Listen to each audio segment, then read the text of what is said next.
Olá, pessoal, bem-vindos à nossa sexta aula de nanobiotecnologia.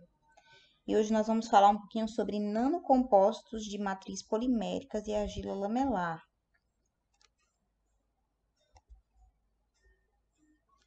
Coloquei essa figura aqui para a gente fazer uma introdução, né? Já que nós vamos falar hoje de um composto híbrido. E nós encontramos na mitologia grega um dos registros mais antigos, né, da existência de híbridos, como seres prodigiosos e fantásticos que povoaram a imaginação dos humanos. Um exemplo deles é o grifo, que a gente consegue visualizar na imagem, que aliava a força de um corpo de leão à perspicácia e capacidade de voar conferida pela cabeça e asas de uma águia, resultando assim num temeroso guardião do templo dos deuses. Na própria natureza, também existem materiais híbridos,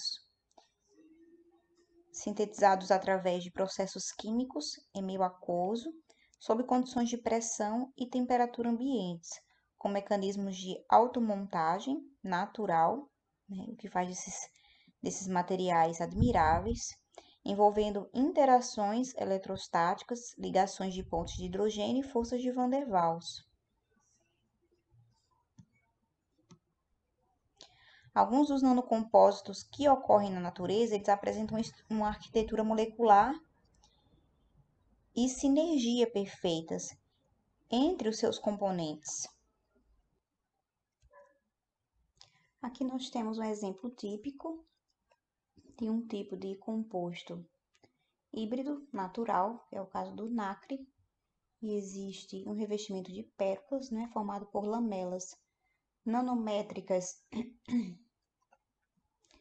formados por lamelas nanométricas de aragonite, carbonato de cálcio, dispersas, uma mistura de proteínas e polissacarídeos, formando assim as camadas da estrutura da pérola. Assim também nós temos outras estruturas naturais que são híbridas, como ossos, dentes, conchas de moluscos, entre outras que nós podemos encontrar na natureza. Mas em meio a esses exemplos, né, nós conseguimos formar estruturas híbridas também na área de nanotecnologia. E é essas estruturas que nós vamos estudar hoje. Então, os nanocompósitos, eles são materiais híbridos em que pelo menos um dos componentes presentes neles tem dimensões nanométricas.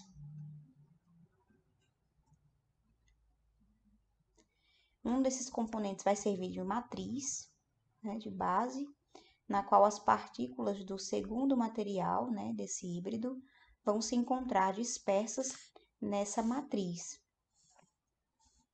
Esses componentes eles podem ser de natureza inorgânica, inorgânica, inorgânica, orgânica ou orgânica, orgânica. Nós vamos focar nos de natureza inorgânica, orgânica, que são os mais difundidos. E a incorporação de cargas inorgânicas em polímeros origina materiais com maior resistência mecânica, quando nós fazemos essa hibridização, vamos dizer assim, né, desses materiais diferentes, maior estabilidade térmica também, e com propriedades ópticas, magnéticas e elétricas superiores aos materiais que não são híbridos.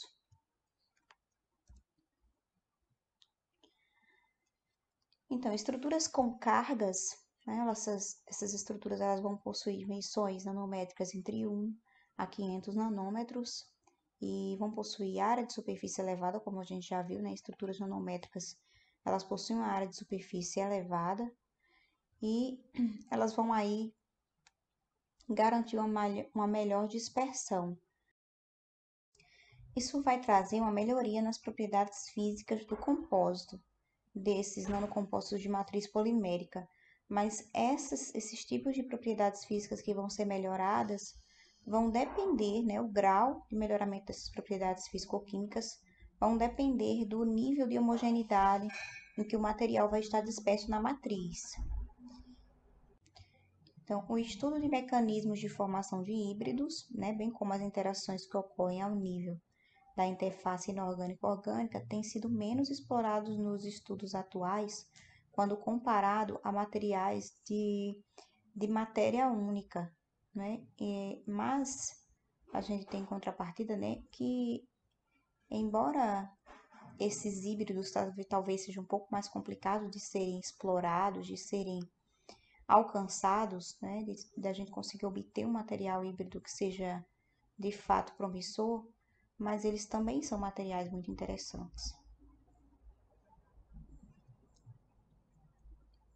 Então, tem sido descrito na literatura um grande número de aplicações para os nanocompósitos. E quais são essas aplicações?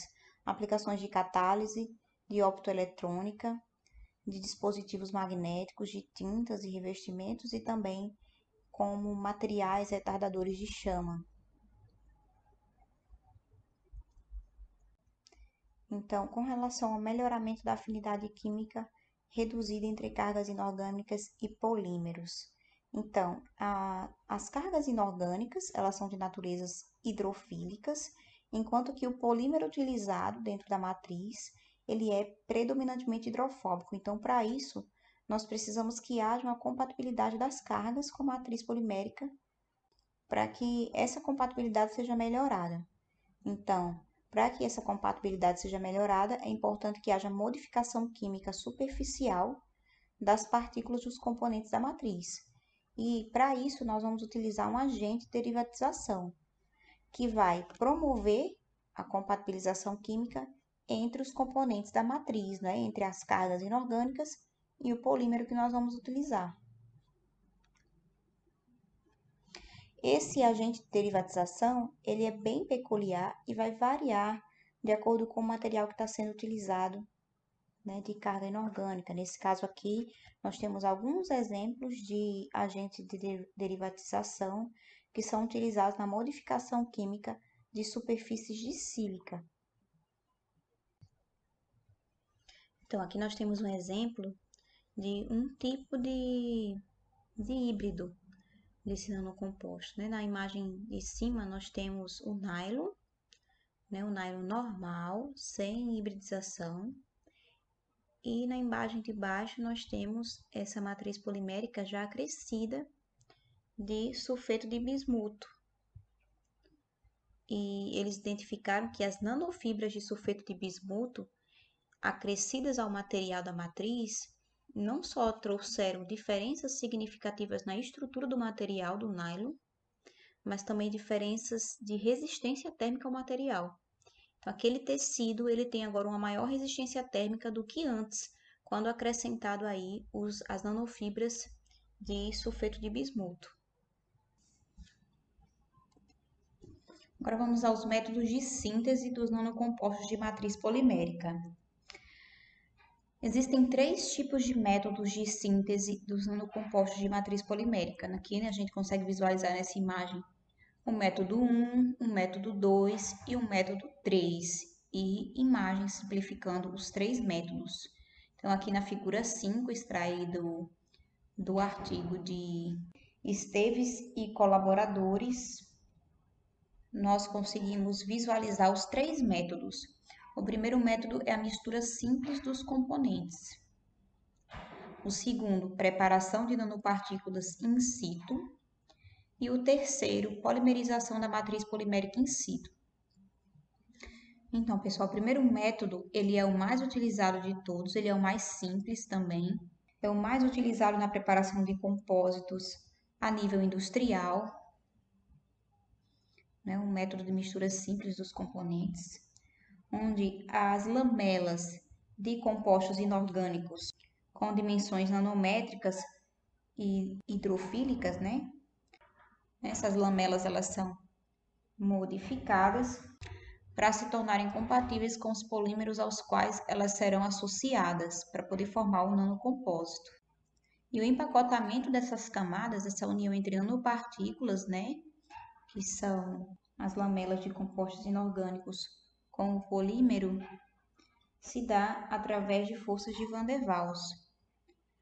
Já no segundo método de preparação de nanopartículas in situ, nós vamos ter um método já um pouquinho mais complexo, método químico de preparação controlada de sólidos inorgânicos, onde os materiais eles se apresentam geralmente com ligações químicas, né? Vão ocorrer aqui ligações químicas entre os materiais, entre os seus componentes, entre os precursores inorgânicos das nanopartículas. Aqui nós não vamos ter as nanopartículas, mas sim seus precursores inorgânicos juntamente com o polímero. Então, isso resulta em híbridos mais homogêneos e com maior resistência quando comparado ao primeiro método. E os métodos que vão produzir esse tipo aqui, né, através de que nós chamamos de nanopartículas in situ, são reações de sol e gel, e também métodos que utilizam a presença de materiais estruturantes, que é um tipo de mecanismo de automontagem a partir dos precursores inorgânicos presentes em uma solução homogênea juntamente com o polímero. Então, une-se esses dois numa solução homogênea e através de um sistema de automontagem a partir dos precursores são formadas as nanopartículas depois agregadas ao polímero. Por último, nós temos o 3, que é o de polimerização da matriz polimérica in situ.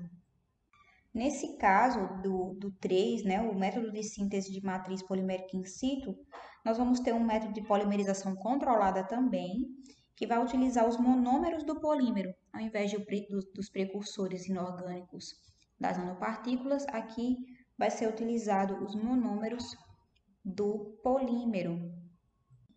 Isso vai acontecer, essa formação do polímero, através de um sistema de automontagem também, e ele vai ser associado com a porção inorgânica das nanopartículas, formando assim um nanocompósito no final também. Esse último método ele pode ser formado por 3 tipos de técnicas. O primeiro é a polimerização em dispersão, o segundo é polimerização em emulsão, uma solução de emulsão, e o último em massa. A gente não vai detalhar esses 3 métodos aqui, mas uma coisa importante a ser dita com relação a esse terceiro método, que é importante que vocês saibam, é que ele permite obter uma boa dispersão das cargas das partículas, originando nanocompósitos homogêneos de fácil processamento, mas ele ainda não tem sido muito bem difundido quando comparado, por exemplo, aos 2 primeiros métodos. Os 3, né, tanto de polimerização em dispersão, em emulsão e em massa, eles ainda apresentam algumas limitações no que diz respeito tanto à especificidade do próprio método quanto aos custos dos agentes mediadores que são utilizados para fazer a polimerização ali, daqueles monômeros que são utilizados para poder fazer a polimerização, né, daquele polímero para que ele reaja com os precursores, com as nanopartículas inorgânicas. Então, a gente está falando de nanocompósito de matriz polimérica, né? Mas o nosso tema de hoje é nanocompósito de matriz polimérica e argila lamelar. E onde é que vai entrar essa argila, professora? Então, gente, olha, dentre as diferentes substâncias inorgânicas que podem ser utilizadas para formar um nanocompósito de matriz polimérica, as argilas lamelares, elas têm se destacado. Então, elas são utilizadas como partículas inorgânicas que vão ser associadas ao polímero. E elas têm garantido, quando são utilizadas dentro de nanocompósitos de matriz polimérica, uma significativa melhora nas propriedades mecânicas e também na redução da permeabilidade. Um exemplo de argila que é a mais comumente utilizada para a formação do nanocompósito de matriz polimérica é a montimorilonita, que é um mineral secundário silicatado. Ela faz parte dos minerais argilosos silicatados e é formada por silicato de alumínio. Aqui a gente consegue visualizar a estrutura dessa argila, né, que é a unidade básica que forma a estrutura da argila, que é o tetraedro de silício e oxigênios. Então, você tem um átomo de silício ligado a 4 átomos de oxigênio, formando essa unidade básica. Essa unidade básica se reorganiza em uma lâmina de tetraedro de silício, simbolizada por um trapézio. Mas, além desse trapézio, nós também vamos ter outras unidades básicas, são 2, na verdade, né? A primeira que nós vimos e a segunda que é de alumínio. um átomo de alumínio ligado a 6 átomos de oxigênio, formando assim um octaedro de alumínio, simbolizado aqui por um retângulo. E quando você reúne, né, essas unidades, você vai ter aí uma unidade cristalográfica para formar os cristais. E no caso da montemorilonita, ela é considerada um mineral muito expansivo. Por quê? Porque você vai ter, como se fosse um sanduíche, uma lâmina tetraédrica, não é? Com uma lâmina octaédrica na região central e uma lâmina tetraédrica na outra extremidade. Então você tem um sanduíche aqui em cima, com essas 3 lâminas, um sanduíche aqui embaixo, e entre as lâminas você tem uma região expansível. O que significa isso? Essa região expansiva ela pode fazer interações com água, com cátions, com outras substâncias.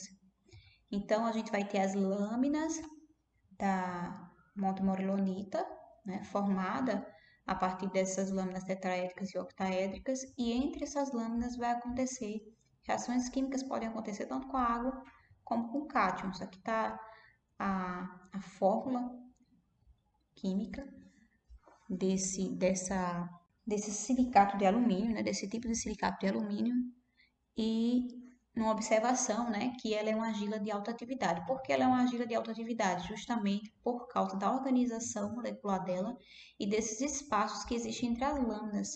Isso é interessante para que aconteça a união entre a montemorilonita com o polímero, para poder formar os nanocompostos de matriz polimérica e argila lamelar, justamente com essa argila que é a mais utilizada de todas as argilas conhecidas até o momento, para poder fazer esses nanocompostos. Então, gente, a grande maioria desses argilominerais que são utilizados para a formação de lamelas e utilização em nanocompostos, eles têm caráter hidrofílico. É comum que eles sejam assim. E dessa forma eles podem ser dispersos em soluções aquosas. Então, é preciso que, para tornar, né, esses argilominerais compatíveis, por exemplo, com polímeros hidrofóbicos que nós vamos utilizar, como é o caso das poliolefinas, que é um tipo de polímero utilizado.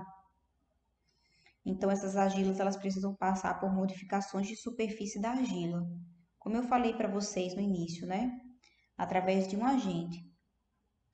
Isso vai ocasionar uma troca dos cátions hidratados por cátions orgânicos e vai diminuir a energia superficial que a argila possui aqui nessa região entre as lamelas.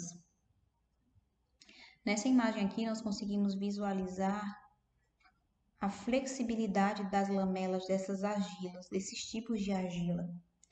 E esse processo que é feito, né, para que aconteça a troca de cátions hidratados por cátions orgânicos, vai garantir, né, esse tratamento, vamos dizer assim, é um tipo de tratamento, um tratamento superficial que é dado, não vai servir somente para tornar a argila organofílica, para que ela possa se associar melhor ao polímero, como também para melhorar as características de interação dela com polímeros apolares em especial, mas além disso, também vai servir principalmente para aumentar os espaços entre as lamelas, para que elas possam interagir com o polímero que vai ser inserido aqui, como nós vamos ver na próxima imagem.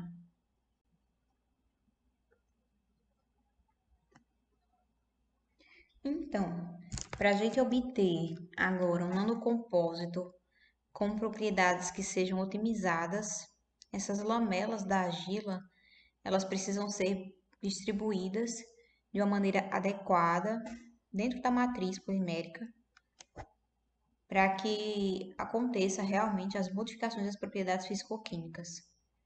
Hoje, né, já é consenso que uma melhora significativa nas diversas propriedades dos nanocompósitos só conseguem ser obtidas se for atingido um determinado nível de intercalação entre as lamelas daquela argila específica que está sendo utilizada. Ou ainda mais, não somente quando existe essa separação entre as lamelas, mas quando essas lamelas também estão completamente dispersas, formando uma estrutura esfoliada, que é esse último caso aqui que nós estamos vendo na terceira imagem. Então, nós podemos ter a argila em uma estrutura de fase separada, que nós vamos chamar de microcompósito, né? Já obtido algum tipo de modificações, sim, físicas daquele nanocompósito, mas ainda pode-se conseguir, né, a partir dessa separação entre as lamelas da argila, uma estrutura intercalada, que aqui sim nós chamamos de nanocompósito propriamente dito, ou ainda um nanocompósito com estrutura esfoliada. Então, muitas vezes, os métodos eles são feitos para tentar avaliar se determinado método de associação com argila e um determinado tipo de polímero está trazendo, né, no final das contas, formando uma estrutura intercalada de nanocomposto ou uma estrutura esfoliada. E essa diferença, né, dessas distâncias entre as lamelas vai trazer diferenças também nas propriedades físico-químicas do nanocompósito. Então, com relação às propriedades, né, desses nanocompostos com argila lamelar, aqui nós temos uma porcentagem, né, já é consenso que os nanocompostos com teor de argila na ordem de 2 a 10%, né, não é uma proporção muito grande, a argila é extremamente barata.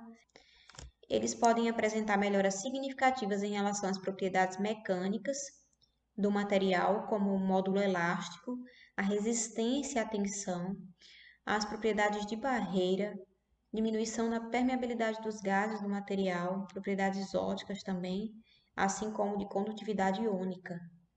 Eles também contribuem para a produção de componentes mais leves, né, quando se inclui a argila dentro do polímero, e isso facilita também e ocasiona um menor desgaste dos equipamentos utilizados para a produção desses materiais. Além de ter um material mais leve no final da produção, também ameniza o desgaste dos equipamentos que são utilizados para a produção deles. E melhorias também na estabilidade térmica do material, como a gente viu já no caso, no exemplo anterior, e a habilidade de retardar a chama. Então, como um dos exemplos, nós temos aqui a poliamida 6, também conhecida como PA6, que quando incluída com a argila montmorillonita modificada organicamente, OMMT, obteve um aumento significativo do módulo elástico. Na realidade, esse material ele já é bem conhecido devido a um módulo elástico significativo, mas quando acrescido com a argila, ele obteve um módulo elástico ainda superior.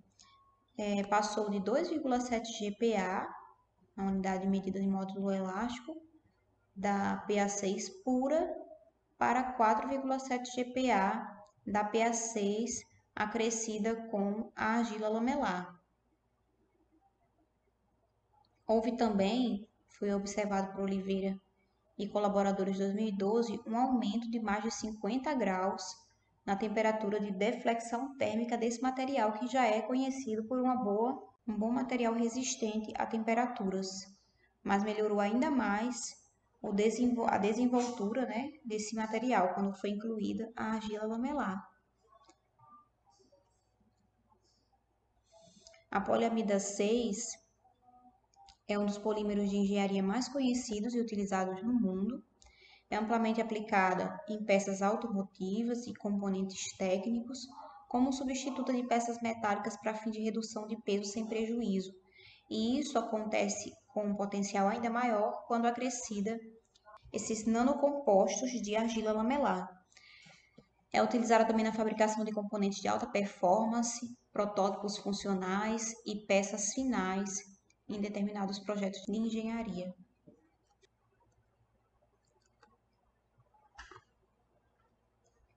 Quanto à morfologia do nanocompósito obtida por microscopia eletrônica de transmissão, os autores identificaram que as lamelas a partir do método que eles utilizaram, as lamelas elas apresentaram uma distribuição completamente esfoliadas e individuais e estavam bem dispersas e distribuídas na matriz. Isso proporcionou maior reforço à matriz polimérica de PA6, trazendo assim aquelas propriedades, né, tanto com relação à resistência à temperatura, quanto a propriedade de módulo elástico. A gente observa que a matriz polimérica ela está dividindo as lamelas por completo, não é? Elas não estão mais naquela forma de organização que nós vimos, por exemplo, de estrutura intercalada, mas sim esfoliada. Elas estão bem separadas umas das outras. E a matriz polimérica entre as lamelas.